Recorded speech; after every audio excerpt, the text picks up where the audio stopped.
கிருஷ்ணன்னு சொன்னா கருப்புன்னு அர்த்தம். கிருஷ்ணான்னு சொன்னா டேய் கருப்பா அப்படின்னு தான் நம்ம கூப்பிடுறோன்னே கூட வச்சுக்கலாம். ஆக கிருஷ்ண அப்படின்னு சொன்னா அது கருமை என்று பொருள்.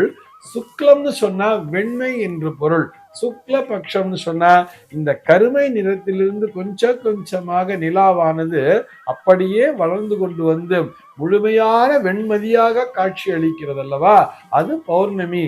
அந்த வெண்மை அப்படிங்கிறதை நோக்கி செல்வதால் அது எப்படி சொன்னான்னு சொன்னா சுக்ல பட்சம் சொன்னா, சுக்லம்னு சொன்னா அது வெண்மை அப்படின்னு பொருள். இப்படி கூட நம்ம புரிஞ்சுக்கலாமே.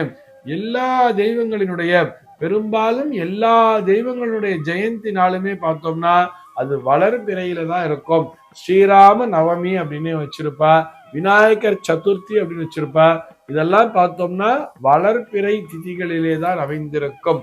ஆனால் கிருஷ்ணனினுடைய அந்த ஜென்மாஷ்டமின்னு சொல்றோம் இல்லையா, கிருஷ்ண ஜெயந்தின்னு சொல்றோம் இல்லையா, அது எப்படின்னு பார்த்தோம்னா வட்டங்கழிச்ச 8ஆம் நாள் கிருஷ்ணம் பிறப்புன்னு சொல்லுவா.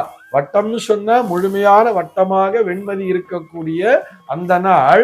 அந்த நாளிலிருந்து 8வது நாள் வட்டம் கழிச்ச 8வது நாள்னு சொன்னா தேய்பிரையிலே வரக்கூடிய அஷ்டமி நாளன்றுதான் கிருஷ்ணன் பிறந்திருக்கிறார். ஆக அந்த தேய்பிரை காலத்தை அவருடைய பெயரிலேயே கிருஷ்ணபக்ஷம் என்று அழைத்தார்கள்.